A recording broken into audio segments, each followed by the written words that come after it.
Okay, we're going to start a topic today called review of area. And I kind of already got started a little bit, but let's go ahead and talk about this first example. The area of a square with a perimeter 48 units. On this one, you really kind of need to use both of the formulas. Go ahead and write the first formula, the area formula. Area is equal to side squared. Your perimeter is equal to 4s. That means 4 times the sides. If you want to draw a square, your side lengths, we could label them with s's because there's 4 of them, and they're always going to be the same.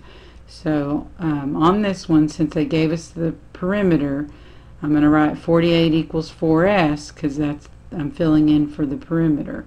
And solving for s, I'm going to divide both sides by 4.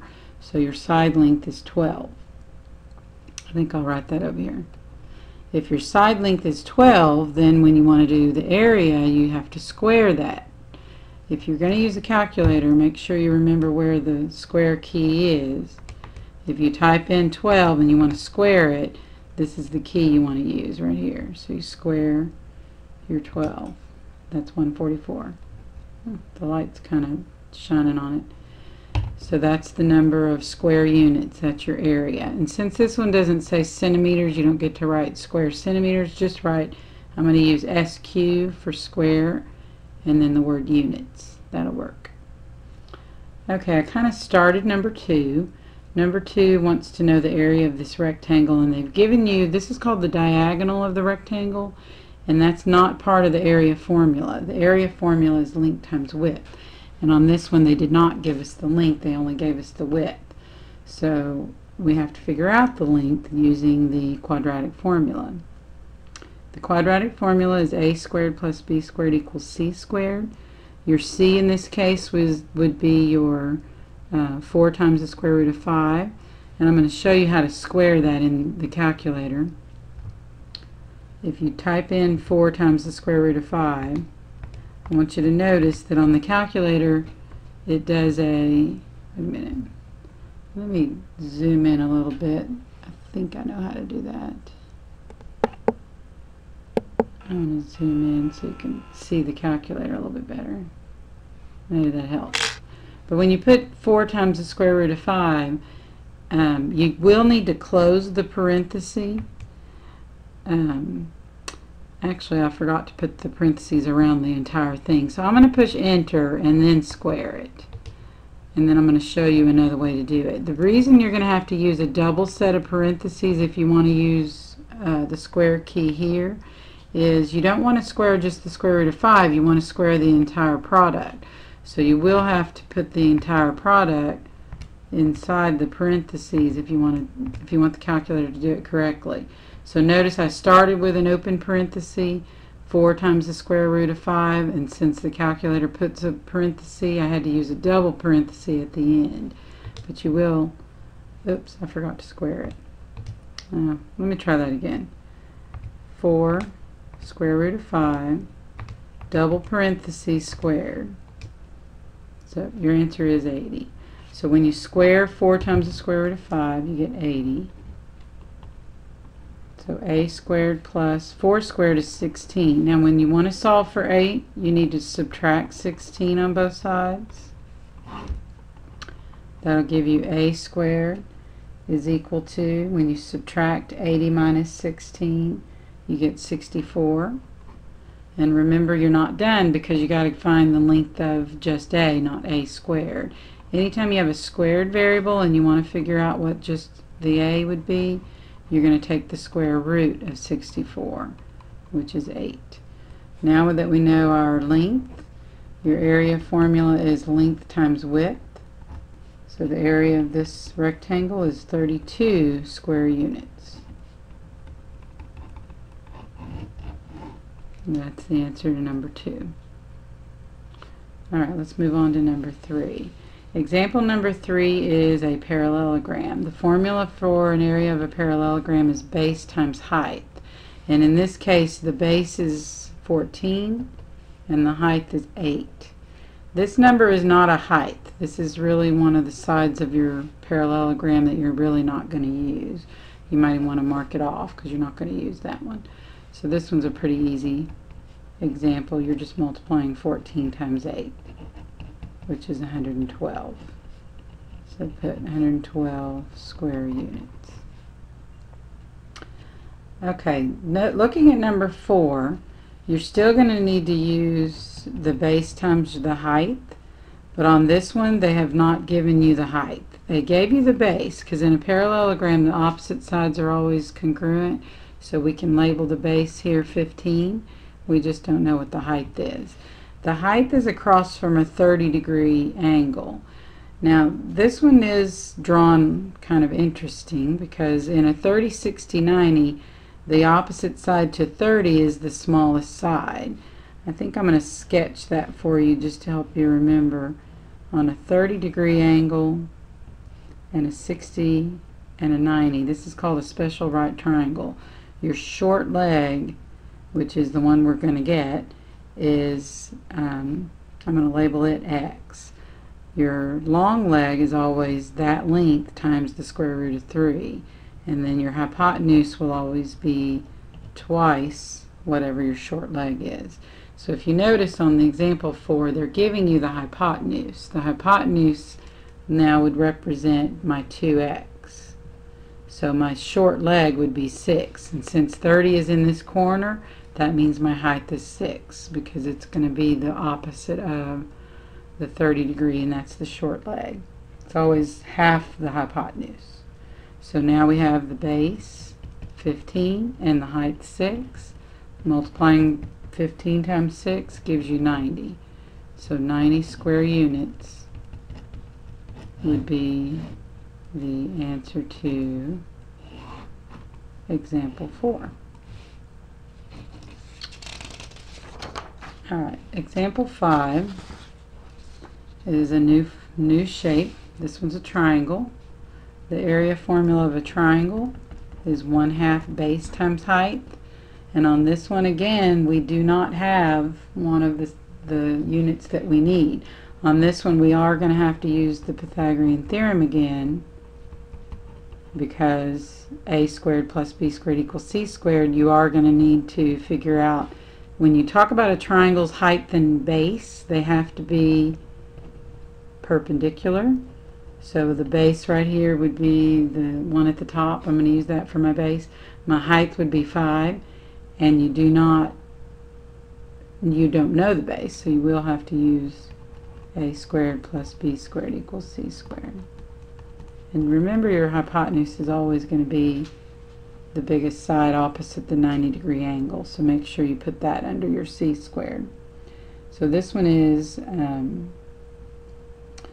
let's see, a squared, this would be 25 plus b squared would equal 169. B squared, if you take 169 and subtract 25, you get 144. And don't forget to take the square root of 144, so the base here would be 12. Now you just replace the base and height in your area formula. The base is 12 and the height is 5. So it's just the area formula, 1/2 base times height, and 1/2 12 times 5. If you put that in your calculator, your area would be 30 square units. And that's a triangle. Okay, the next triangle is a little more complicated because they haven't given you, you do have a base, you just don't have a height on this one.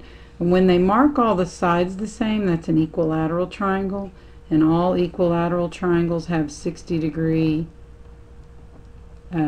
angles.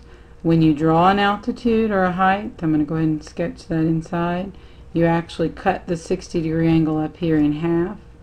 You bisect it, and now it becomes two special right triangles because you have a 30, 60, 90 triangle on each side.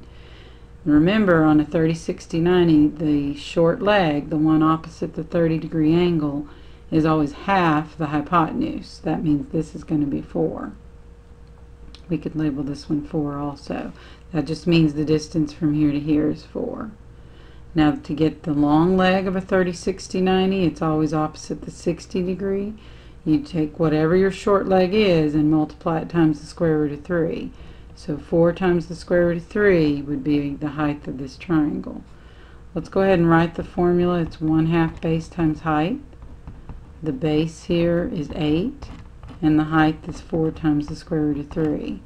So when you multiply all this out, I think I'm going to show you how to leave it in radical form, just because a lot of the worksheets you're going to work are going to keep it in radical form.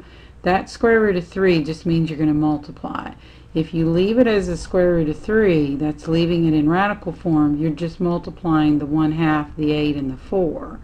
So if you take half of 8, that's 4, and then 4 times 4 is 16, so it's 16 times the square root of 3.